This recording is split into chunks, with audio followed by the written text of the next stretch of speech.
Surah Al-Muddatsir ayat 34-35. Ma salakakum fis saqar? Kenapa kamu mampir di neraka Saqar? Ya Nabi, anta nurun, anta badr. Ya Habib al-qalbi, anta al-huda. Itu perkara masuk. Tapi kalau pertanyaannya diterusin, masuknya kapan, Pak? Nah, ini lain lagi urusannya. Sebab ada yang masuknya itu langsung, ada yang mampir dulu.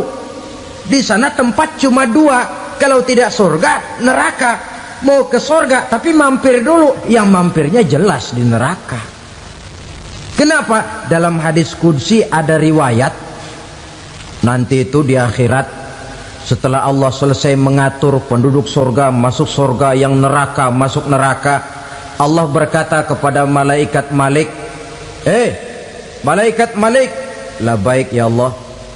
Itu bajingan-bajingan tengik, manusia-manusia durjana yang waktu di dunia tidak mau sujud, jauh dari ulama, gemar melakukan yang munkarat dan maksiat, hidup di tengah masyarakat selalu jadi bibit keonaran, kufur, sudah masuk neraka semua.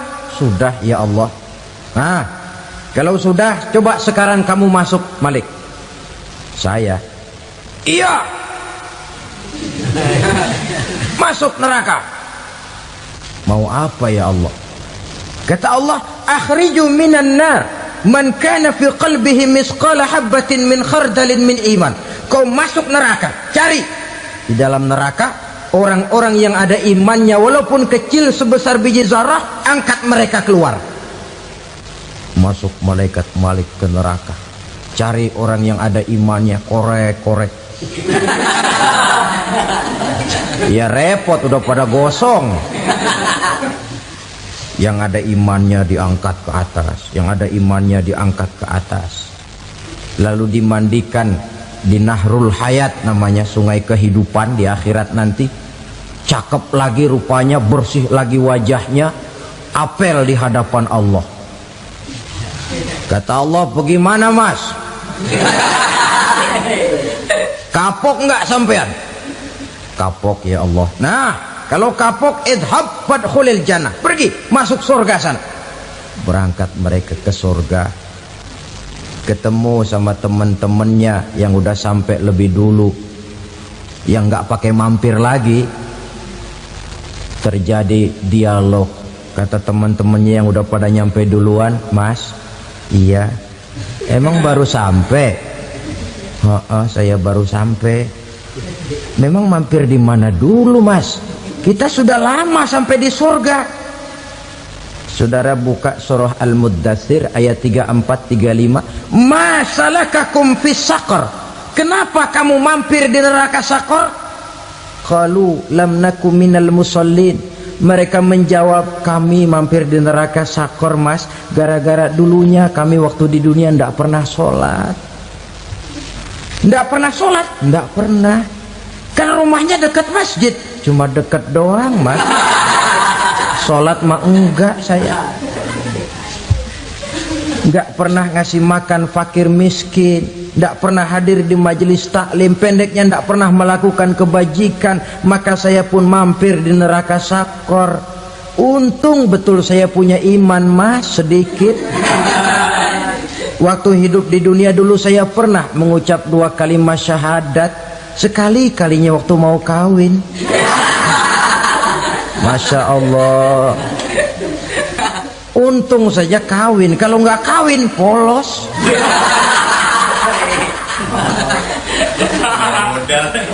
Itu juga pengulu sudah setengah mati ngajarin. Asyhadu alla, asyaduaan, asyaduaan.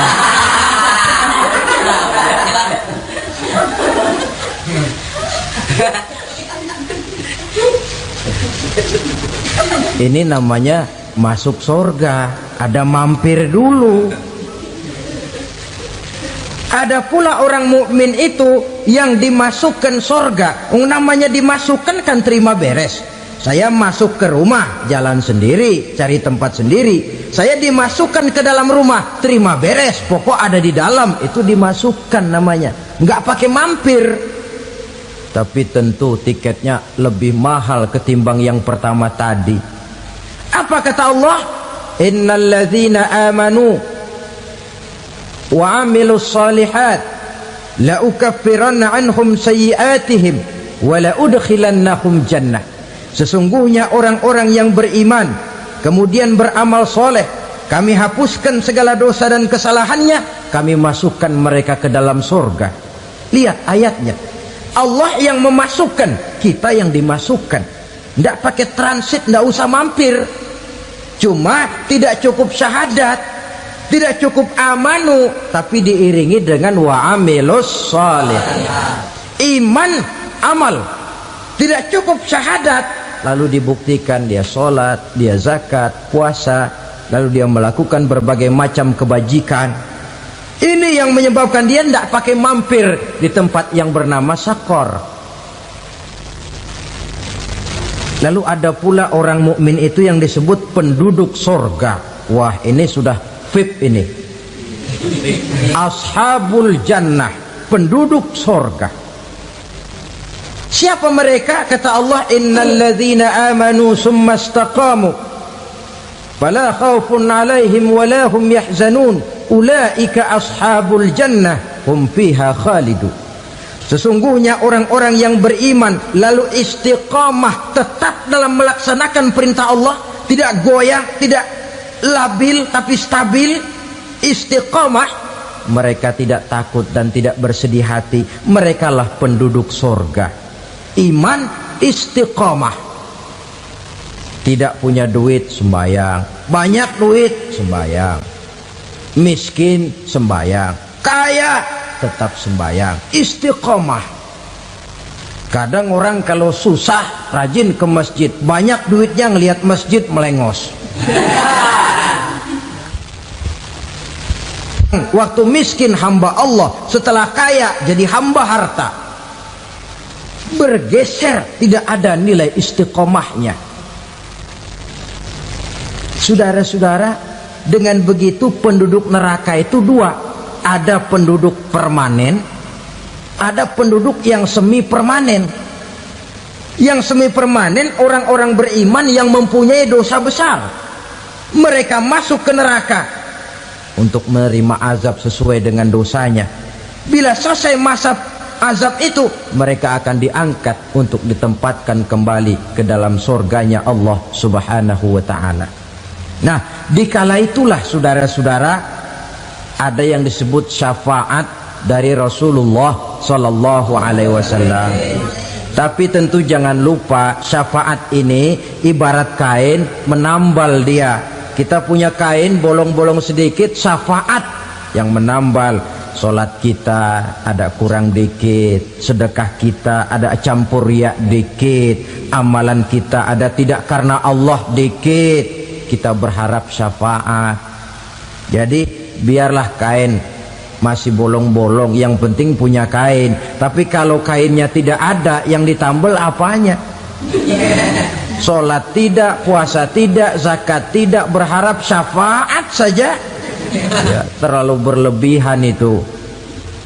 Saudara hadirin yang saya hormati, apabila selesai proses penghisaban, proses penghitungan, maka dikala itulah manusia terbagi dalam dua kelompok besar. Fariqun fil jannah wa fariqun fis sa'ir. Sekelompok orang-orang beruntung yang masuk ke dalam surga, dan sekelompok lagi masuk ke dalam neraka. Ibu-ibu, saudara-saudara kaum muslimin rahimakumullah, pada pertemuan yang lalu sudah saya jelaskan bahwa hidup selalu berakhir dengan kematian. Apabila datang kematian menimpa seseorang, datanglah kiamat baginya. Itu yang disebut dengan kiamat kecil.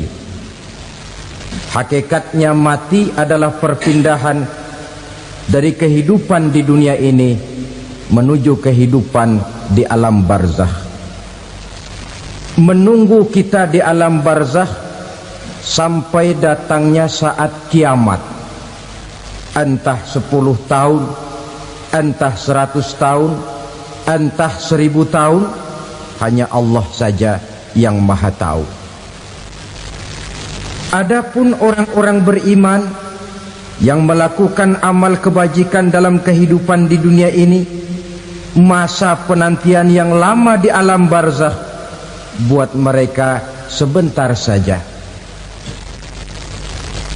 Tetapi bagi orang-orang kafir yang ingkar, yang tidak beriman kepada Allah, yang hidup di dunia cuma menumpuk-numpuk dosa, tentu penantian di alam barzakh akan merupakan waktu yang sangat lama.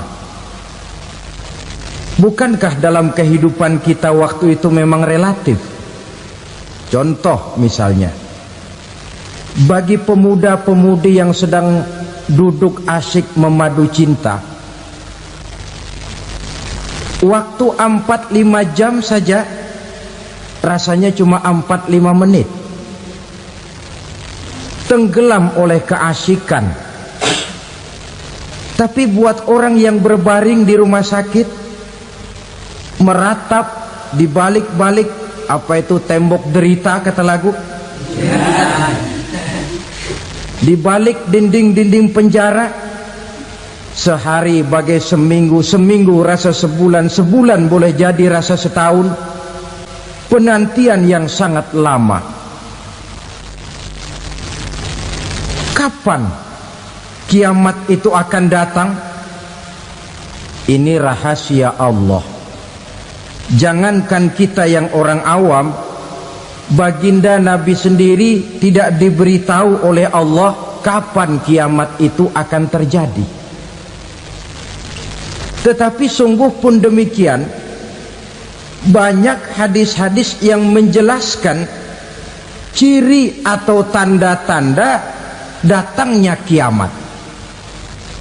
Nah, kalau sudah bicara soal tanda, tanda kiamat itu ada 2. Pertama yang disebut alamatus sughra, tanda-tanda kecil. Ini waktunya masih ada tenggang. Ada yang dinamakan alamatul kubra, tanda-tanda besar, artinya kiamat sudah diambang pintu. Apa tanda-tanda kecil dari datangnya hari kiamat itu? Misalnya kata Nabi, apabila ilmu sudah diangkat oleh Allah, artinya apabila ulama sudah banyak wafat, minat orang belajar agama berkurang, lalu kebodohan nampak merajalela di mana-mana, zina dikerjakan secara terbuka, minuman-minuman keras jadi kebanggaan, itu termasuk di antara tanda-tanda kecil terjadinya hari kiamat. Apalagi misalnya iza waladatil ammatu rabbataha, apabila budak sudah melahirkan tuan. Apa maksudnya? Ada yang mentafsirkan apabila anak sudah bisa membudaki orang tuanya. Orang tua yang melahirkan dia, yang membesarkan dia, demi setelah si anak besar jadi orang berpangkat, bertitel, berharta, berkedudukan, jadilah orang tua itu budaknya. Sehingga sering dibilang kalau orang tua kaya, anak jadi raja. Tapi kalau anak yang kaya, orang tua sering jadi budak. Apalagi munculnya fitnah yang bergelombang, timbul perang antara dua bangsa yang besar, waktu berjalan terasa sangat pendek sekali. Itu merupakan tanda di antara tanda-tanda kiamat. Termasuk di dalamnya sulit membedakan mana laki, mana perempuan. Kan kalau tanda-tanda kayak begini sekarang sudah banyak kita lihat kan. Ulama banyak wafat, penggantinya sulit. Zina dikerjakan berterang-terangan, minuman keras jadi kebanggaan, banyak anak membudaki orang tuanya, sulit membedakan mana laki mana perempuan. Kadang-kadang dari belakang kita lihat perempuan bener, begitu kita colek nengok jenggotan.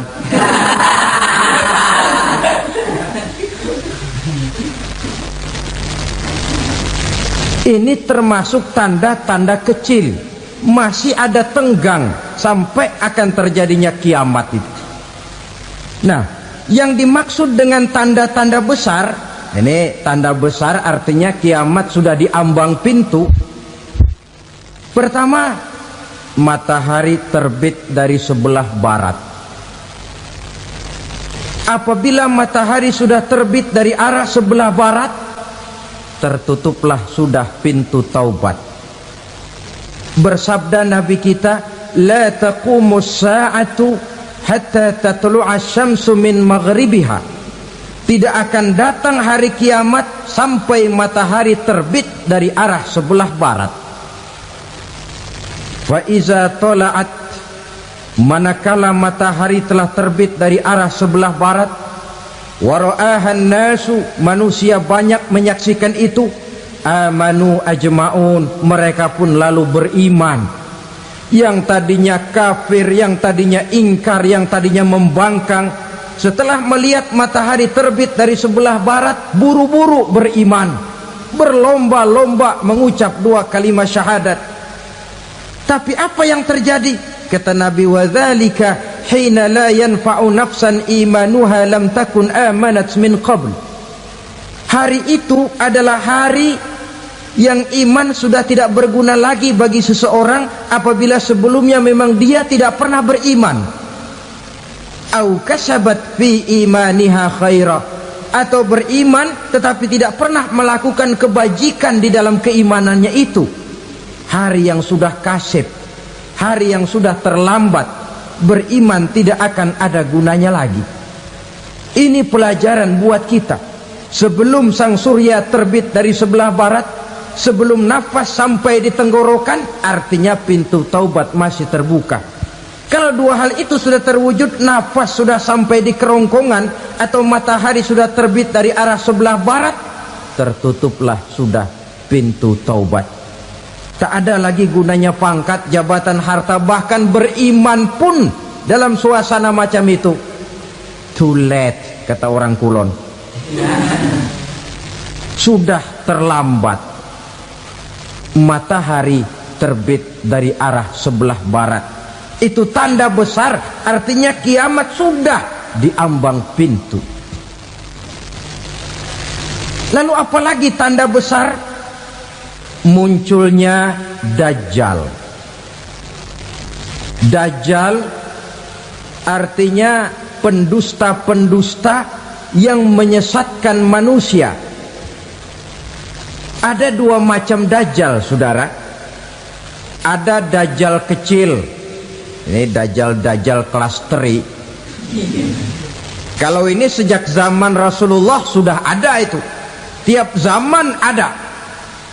Di zaman Rasulullah misalnya ada yang bernama Aswad al-Unsi dari Yaman.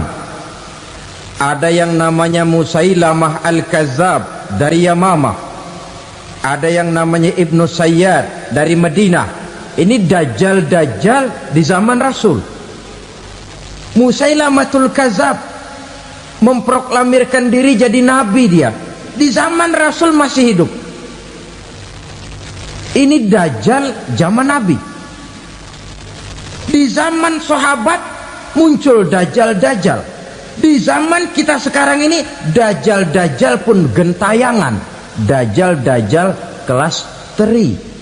Kerjanya mendustakan manusia, menyesatkan manusia, memalingkan manusia dari jalan yang benar dan diridhoi oleh Allah Subhanahu wa taala. Adapun yang merupakan tanda besar dari datangnya kiamat, Dajjal kelas kakap, pembohong besar yang menyesatkan masyarakat manusia berpaling dari jalan Allah mengikuti jalan mereka. Apa sih ciri Dajjal itu? Kata Nabi dalam hadis Bukhari Muslim, inna dajjala, sesungguhnya yang namanya Dajjal itu yakhruju, satu saat akan muncul mendekati hari kiamat. Wa inna ma'ahu ma'an, si Dajjal ini membawa air, wa naran, dan juga membawa api. Dua simbol, di tangan yang satu dia bawa air, di tangan yang satu dia bawa api. Wa ammal ladzi yarahu an-nasu ma'an fanarun, adapun yang orang banyak lihat air, hakikatnya adalah api. Yang dilihat api, hakikatnya adalah air. Oleh sebab itu, kalau api yang ditawarkan, ambillah air. Kalau air yang ditawarkan, pilihlah api. Maksudnya apa ini? Ini bahasa simbol, saudara-saudara. Dajjal bicaranya seolah-olah untuk kepentingan manusia, menawarkan surga. Surga yang dia tawarkan hakikatnya neraka. Hai manusia, kalau kau mau bahagia, jangan dekat-dekat dengan agama. Sholat itu tidak efektif dan efisien, tidak produktif dari segi ekonomi itu. Menghadiri majelis taklim cuma buang-buang waktu. Tahajud, tasbih, tahlil, baca Quran, apa itu? Pekerjaan mubazir saja. Hidup ini cuma sekali, masa yang cuma sekali, manfaatkan dengan sebaik-baiknya. Mumpung, dibawanya sifat mumpung, tetapi dalam pengertian yang sangat negatif. Bicaranya seolah-olah untuk kepentingan manusia, tetapi sebenarnya menjerumuskan manusia. Menawarkan air, tapi sebenarnya api. Menawarkan api, tapi hakikatnya air. Buat apa kamu sholat? Buat apa kamu bayar zakat? Buat apa kamu puasa? Surga yang dicanangkan Dajjal, hakikatnya neraka. Neraka yang digambarkan Dajjal, pada dasarnya adalah surga. Jadi memutarbalikkan fakta itu kerjaan Dajjal. Yang hak jadi batil, yang batil dibilang hak, yang benar jadi salah, yang salah malah jadi benar. Tuntunan disuruh jadi tontonan, tontonan malah menjadi tuntunan. Itu pekerjaan Dajjal profesinya. Zamannya Nabi Adam, Dajjalnya kan iblis. Betul? Betul. Apa sih gang rayuan iblis itu? Allah setelah menciptakan Nabi Adam kan bilang, Adam, kau dan istrimu Hawa tinggal di surga ini. Seluruh fasilitas yang ada di surga persilahkan kau nikmati. Satu yang tidak boleh, jangan coba-coba dekati pohon khuldi. Dekat saja jangan, apalagi sampai memetiknya. Datang Dajjal yang namanya iblis ini. Adam, kamu tahu nggak kenapa tidak boleh makan buah khuldi? Ya nggak tahu, pokoknya saya dilarang. Bodoh kamu, Dam. Khuldun artinya kekal. Kalau kamu makan itu buah, kau akan kekal di surga buat selamanya. Allah tidak kepengen, maka dilarang kamu makan buah khuldi. Kalau kau ingin kekal di surga, Adam, makan saja. Saya bicara begini ini untuk kepentingan kamu, Adam. Ini kan ciri-ciri Dajjal. Bicaranya sih seolah-olah untuk kepentingan Nabi Adam, hakikat sebenarnya menjerumuskan Nabi Adam supaya ingkar dan melanggar larangan dari Allah Subhanahu wa ta'ala. Jadi setelah muncul Dajjal, timbul kekacauan-kekacauan di masyarakat. Banyak yang terpengaruh, terpedaya dan terpesona, termasuk mereka yang memproklamirkan diri jadi nabi, mereka yang memproklamirkan diri jadi rasul di zaman sesudah Rasulullah wafat. Itu adalah Dajjal. Maka saya ingatkan, kalau di zaman kita sekarang ini ada orang ngaku jadi nabi, ada orang ngaku jadi rasul, biar bahasa Arabnya kental, Quran hafal, hadis ribuan hadis hafal, biar pakai serban sampai menyengser ke tanah, bahasa Arabnya fasih, tapi dia mengaku jadi nabi, jadi rasul, kita umat Islam wajib tidak percaya. Wajib untuk tidak percaya. Itulah dajjal-dajjal zaman kita sekarang ini. Tidak mustahil mereka datang mempengaruhi orang awam supaya berpaling dari Rasulullah, mengikuti mereka. Nah, di akhir zaman nanti, mendekati hari kiamat, dajjal ini muncul. Dajjal kelas kakap, menyesatkan masyarakat manusia untuk berpaling dari Islam, mengikuti seruan mereka.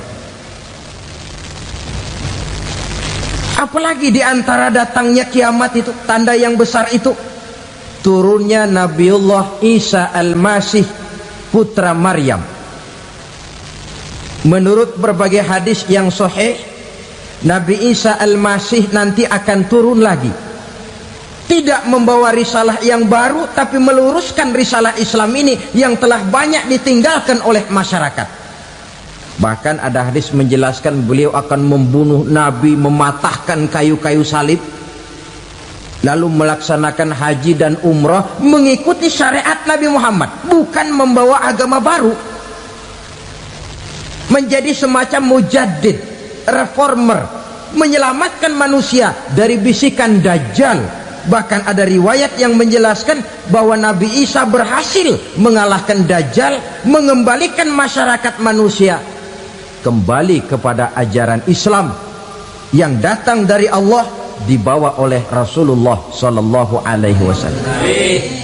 Dengan kata lain, turunnya Nabi Isa bukan sebagai nabi dan rasul baru, tetapi mengikuti syariat Nabi kita Muhammad sallallahu alaihi wasallam. Saudara hadirin, ibu-ibu hadirat yang saya hormati, kemudian apalagi di antara tanda-tanda besar akan datangnya kiamat itu? Keluarnya asap atau awan. Kata Nabi, inna min asrati sa'ah dukhanan yamla'u ma bainal masyriqi wal maghrib. Di antara tanda-tanda kiamat, munculnya awan antara langit dan bumi. Ini pun diperkuat dalam surah Ad-Dukhan ayat 10. Fartaqib yauma ta'tis sama bidukhanin mubin fayughshan nas hadza azabun alim. Bagi orang-orang yang beriman, mereka biasa-biasa saja, tapi bagi orang kufur, datangnya asap dan awan ini merupakan azab yang kelewat pedih. Barangkali sedikit mendekati gambaran tentang azab yang pedih ini, saya ingatkan alam pikiran kita kepada peristiwa yang belum lama terjadi. Pernah dengar berita bocornya reaktor nuklir di Chernobyl, Uni Soviet? Pernah dengar? Nah, bocornya reaktor nuklir di Chernobyl yang mengakibatkan ratusan, bahkan sangat mungkin ribuan nyawa. Cuma satu reaktor. Bagaimana kalau seluruh cadangan nuklir yang dimiliki oleh para negara adik kuasa ini diledakkan? Bahkan yang konon menurut catatan, cadangan nuklir yang dimiliki bersama oleh Amerika dan Rusia sekarang ini sudah sanggup memusnahkan 6 miliar manusia, 1,5 kali lebih banyak dari jumlah manusia yang nongkrong di permukaan bumi ini. Saudara-saudara hadirin yang saya hormati, lalu saat mendekati hari kiamat, apalagi tandanya? Setelah Nabi Isa wafat, pada saat turunnya yang kedua kali, lalu Allah meniupkan angin sejuk.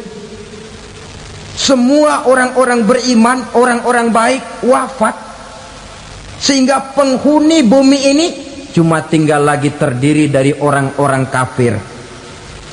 Tidak ada lagi di bumi ini yang bisa mengucapkan Allah. Hingga dalam hadis qudsi itu ada keterangan, innallaha azza wa jalla yaqulu li Israfil. Allah pernah pesan kepada malaikat Israfil, Kata Allah, Israfil, "Idza sami'ta qailan yaqul Allah Allah fa akhirin nafakh 40 sanatan ikraman liqailiha." Hai Israfil, apabila kau dengar di permukaan bumi masih banyak orang yang mengucapkan Allah Allah, maka tunda sangkakala kiamat itu 40 tahun. Untuk apa? Ikraman liqailiha, menghormati orang yang mengucapkan Allah Allah itu. Wah, jadi karena sekarang masih banyak yang mengucapkan Allah, besar hatilah kita, masih jauh kiamat itu. Tapi jangan lupa, kiamat pribadi, kiamat kecil itu yang nggak kita sangka-sangka. Ajal datang mencabut nyawa, itu kiamat pribadi. Dan itu yang pasti kita hadapi, dan itu yang membuat kita tidak boleh bersikap main-main di dalam kehidupan sekarang ini. Saudara hadirin yang saya hormati, tidak ada lagi orang-orang muslim. Seluruh penduduk dunia ini kafir. Lalu terciptalah struktur sosial yang berlandaskan prinsip hidup semau gue. Bakal terjadilah prinsip di mana yang kaya menyantap yang miskin, yang kuat menindas yang lemah.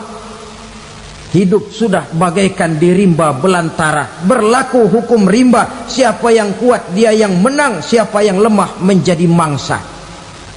Timbul kekacauan, maksiat merajalela, munkarat menjadi-jadi, sehingga isi bumi ini penuh dengan segala macam perbuatan dosa.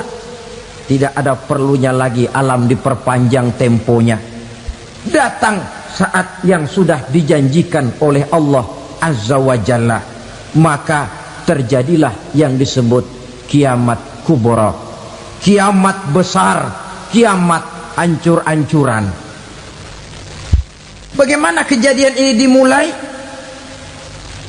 Dalam surah Az-Zumar ayat 68, Allah subhanahu wa ta'ala berfirman, "Wa nufikha fis suri fasa'iqa man fis samawati wa man fil ardi illa man sya'allahu."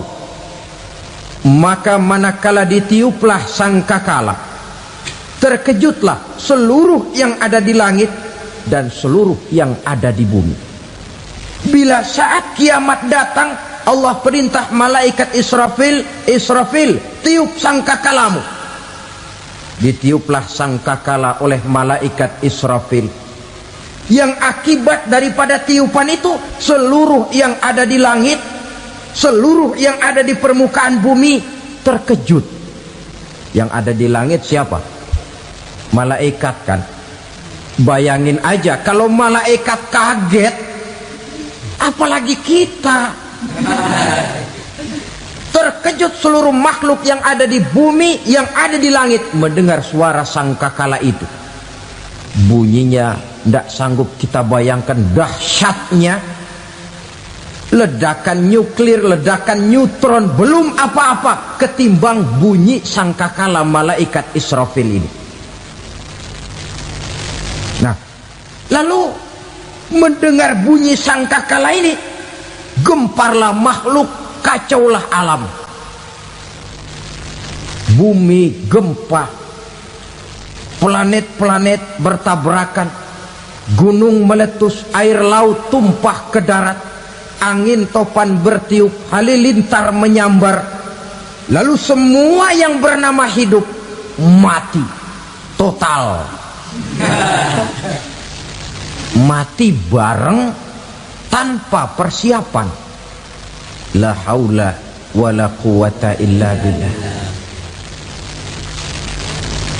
Saya kadang-kadang dalam tafakur bermohon, ya Allah, mudah-mudahan saya nggak nemuin kiamat beneran. Ngeri. Tidak bisa kita bayangkan macam apa suasana seperti itu. Allah saja banyak memberikan gambaran, misalnya Al-Qari'ah, wa mal qari'ah, wa ma adraka mal qari'ah. Kejadian yang menggemparkan, Tahukah kamu apa kejadian yang menggemparkan itu? Yauma yakunun nasu kal farasil mabsus wa takunul jibalu kal ihnil manfus. Pada saat itu manusia berterbangan bagai kupu-kupu, gunung berterbangan seperti kapas ditiup angin. Gunung saja macam kapas, konon lagi manusia. Kematian total, mulai semut sampai gajah mati, jin mati, iblis mati, malaikat mati. Oh, malaikat saja mati. Saudara hadirin yang saya hormati, kematian total yang tanpa persiapan. Orang bilang, Pak, kalau mati bareng begitu yang repot malaikat maut dong ya. Cabut sana, cabut sini. Itu kalau menurut logika kita, mestinya begitu menurut logika. Tapi logika juga yang nggak perlu serepot itu. Sebab untuk mematikan listrik di wilayah DKI, di wilayah Jakarta, nggak perlu tiap rumah didatengin matiin, ya lama. Cukup dari kantor pusatnya saja PLN tekan satu tombol, gelaplah seluruh Jakarta. Saudara hadirin yang saya hormati, kematian total.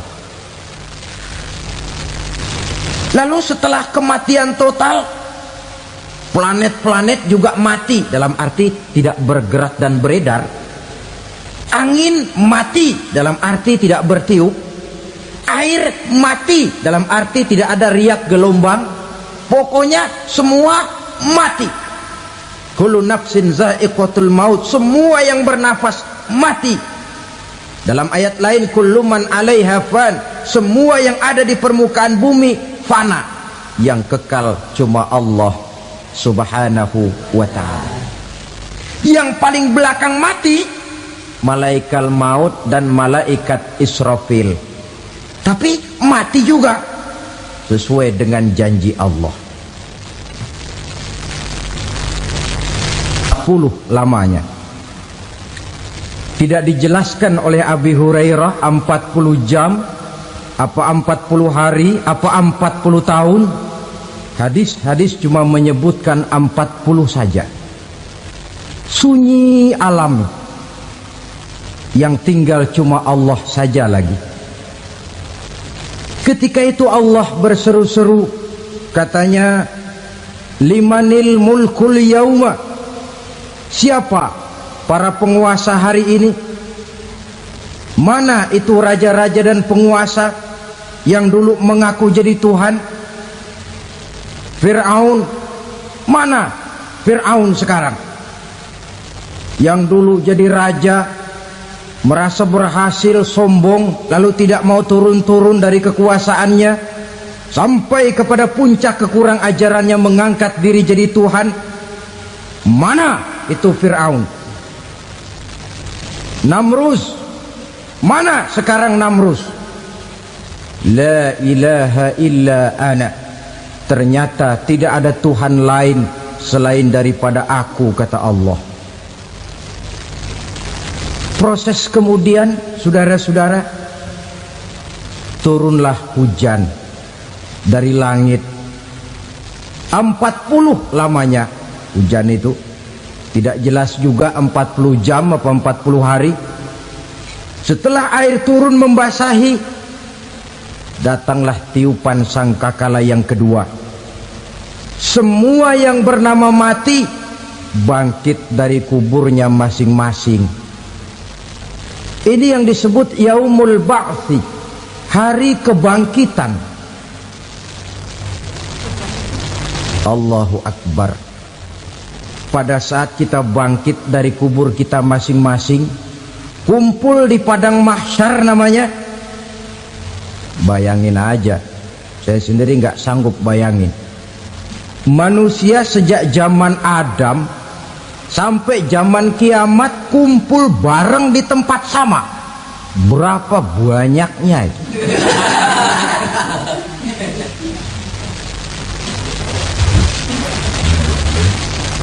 Dan yang luar biasa menurut satu riwayat, pada saat bangkit itu, Masya Allah, roman muka kita berubah, disesuaikan dengan amalan kita waktu di dunia ini. Barang siapa yang waktu di dunia amalannya itu amalan tikus, di akhirat nanti dia bangkit dari kubur, mukanya seperti muka tikus. Gagah betul badannya, tapi mukanya seperti tikus. Kenapa? Amalannya waktu di dunia seperti amalan tikus. Apa amalan tikus itu? Suka ngegeragoti barang yang sudah disimpan rapi-rapi. Orang sudah simpan uang rapi-rapi, simpan perhiasan rapi-rapi, digeragoti oleh tikus. Maling-maling, pencoleng-pencoleng, koruptor-koruptor, itu nanti di akhirat nanti kita lihat mukanya seperti muka tikus. Oh, ini waktu di dunia suka nyolong, mukanya seperti muka tikus. Barang siapa yang waktu di dunia ini amalannya itu amalan macan, dia akan bangkit nanti mukanya seperti muka macan. Apa amalan macan? Macan itu amalannya menang-menangan. Orang yang mau menang saja nggak mau mengalah. Coba lihat di hutan, kenal hutan nggak? Di hutan, raja hutan di mana-mana pasti macan, betul kan? Betul. Padahal hutan belum pernah bikin pemilihan umum. Tapi macan tidak peduli ada pemilihan umum apa tidak, pokok saya raja. Sebab apa? Macan jadi raja itu bukan karena benar, tapi karena kuat jadi raja. Setelah dia jadi raja, rakyat hutan yang mesti dilindungi malah dimakan oleh raja macan. Kambing rakyat hutan dimakan oleh macan. Ayam rakyat hutan dimakan oleh macan. Itu nanti kita lihat di akhirat itu mukanya seperti muka macan, gagah betul. Lalu barang siapa yang di dunia ini amalannya itu seperti amalan anjing, nanti dia punya muka seperti muka anjing. Apa amalan anjing? Pertama, anjing itu kalau disuruh jaga rumah, dia tidak bisa membedakan mana maling, mana tamu. Biar yang datang maling, kalau bawa tulang, anjing kalem. Yang kedua, anjing itu akan setia kepada siapa saja yang memberinya roti. Siapa yang memberinya roti, itulah majikannya. Apa kata majikannya, pasti dia laksanakan. Soal benar atau salah dia tidak peduli. Setelah anjing dapat roti, dia tidak punya pilihan lain kecuali bilang, abdi mah kumaha juragan wae ayeuna mah.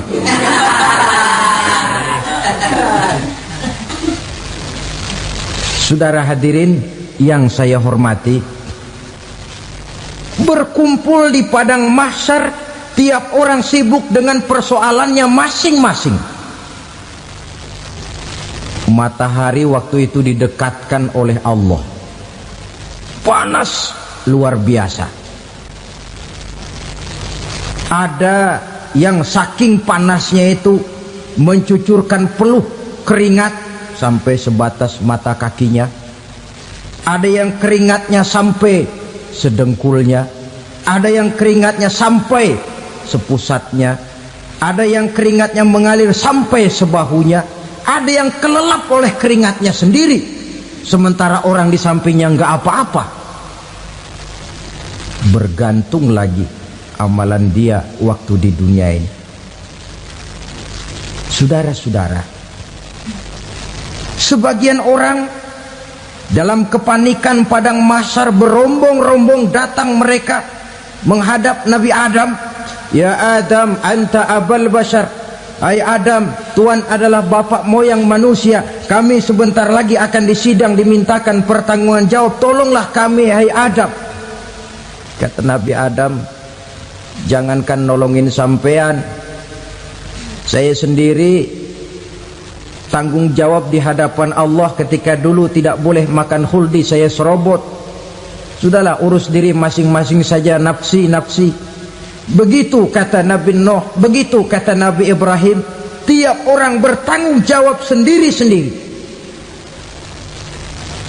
Ketika itulah saudara-saudara, nikmatnya menjadi umat Nabi besar Muhammad sallallahu alaihi wasallam. Sebab apa? Walaupun menurut abjad kita ini umat paling belakang, kita ini toh, karena Nabi Muhammad adalah Nabi akhir, tapi akan dihisap lebih dulu, lewat di atas sirat lebih dulu, masuk surga lebih dahulu ketimbang umat-umat belakangan. Ketika Rasul mendekati ajal, beliau tanyakan itu kepada malaikat Jibril. Malaikat Jibril berkata, Muhammad, jangan khawatir, Allah sudah berjanji, inni haramtul jannata ala sairil anbiya hatta tadkhulaha anta wa haramtuha ala sairil umami hatta tadkhulaha ummatuka. Surga aku haramkan buat seluruh nabi kecuali kalau engkau Muhammad sudah masuk ke dalamnya, dan surga aku haramkan buat seluruh umat kecuali kalau umatmu Muhammad sudah masuk ke dalamnya. Logikanya, walaupun menurut abjad kita umat paling belakang, bakal dihisap paling dulu, lewat di atas sirat paling dulu, masuk surga paling dulu, kalau mampir ke neraka juga paling dulu. Ya resiko. Jangan mau enaknya aja paling dulu. Saudara hadirin yang saya hormati, setelah masa kebangkitan itu jangan dikira begitu bangkit langsung diperiksa, masih menunggu menanti ribuan tahun perhitungan padang mahsyar untuk sampai kepada proses yang disebut yaumul hisab, hari perhitungan. Seorang demi seorang bakal dipanggil. Bayangkan saja, kita se-RT saja di absen, kadang-kadang perlu waktu lama. Ini manusia sejak zaman Nabi Adam sampai datang hari kiamat, satu demi satu disidang di hadapan Qadhi Rabbul Jalil. Status sosial copot sudah waktu itu. Yang pernah jadi hartawan di situ tidak lagi kelihatan kehartawanannya. Yang pernah jadi jenderal tidak lagi dipanggil jenderalnya. Yang ustadz tidak lagi dipanggil al-mukarramnya. Seluruh status sosial selesai. Dipanggillah kita seorang demi seorang menghadap Qadhi Rabbul Jalil. Bagaimana proses penghisaban itu? Pertama, proses tanya jawab. Di antaranya ada hadis menyatakan, lan tazula qadama 'abdin yaumal qiyamah hatta yus'ala an arba'i khisalin. Besok di hari kiamat tidak akan bergeser telapak kaki seorang hamba sampai dia ditanya lebih dulu tentang 4 persoalan. Tentang ilmunya, kemana ilmu itu diamalkan. Tentang umurnya, di mana umur itu dihabiskan. Tentang masa mudanya, kemana masa muda itu dipakai. Tentang hartanya, dari mana harta itu didapat dan kemana harta itu dibelanjakan. Ini termasuk proses tanya jawab. Jadi kalau istilah pengadilan dunia, nama Fulan bin Fulan. Kamu waktu di dunia diberikan umur panjang untuk apa? Pernah mengalami masa muda, kemana kau habiskan masa remajamu? Kau diamanahkan ilmu, dengan apa ilmumu kau amalkan? Kau diberikan harta, dari mana harta kau dapat, kemana kau belanjakan? Tak seorang pun yang bisa mungkir. Sebab apa? Dikala itu yang menjadi saksi bukan orang. Yang menjadi saksi adalah seluruh anggota badan kita. Tangan bicara, kaki jadi saksi terhadap seluruh amalan yang pernah kita kerjakan pada saat kehidupan di alam dunia ini. Selesai proses tanya jawab, lalu diperlihatkan buku catatan kita waktu hidup di dunia ini. Jangan lupa Allah itu menyiapkan 2 superkomputer kepada kita, sebelah ditempelin sebelah kanan, yang sebelah tempelin di sebelah kiri.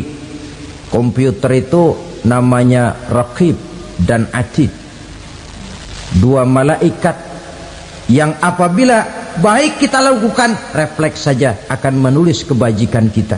Jahat kita kerjakan, akan tertulis. Catatan itu nanti diperlihatkan kepada kita. Waduh, alangkah malunya pada saat diperlihatkan catatan kita, buku rapot kita merah melulu. Barangkali diperiksa sambil diomelin, brengsek lo, buku merah melulu begini, bagaimana waktu hidup di dunia? Tidak cukup diperlihatkan buku catatan kehidupan, rekaman kehidupan. Rekaman kehidupan kita secara utuh sejak terlahir sampai ajal datang merenggut nyawa. Barangkali mirip dengan video sekarang ini, di mana terekam dengan baik seluruh kegiatan kita, sejak yang sekecil-kecilnya sampai kepada yang sebesar-besarnya. Untuk kemudian kita pun menerima balasan. In khairan fa khairun wa in syarran fa syarrun. Kalau baik ya baik balasannya, kalau jahat ya jahat juga balasannya. Catatan-catatan kita diberikan. Kalau banyak kebajikannya diberikan di tangan kanan dengan cara yang halus. Kalau banyak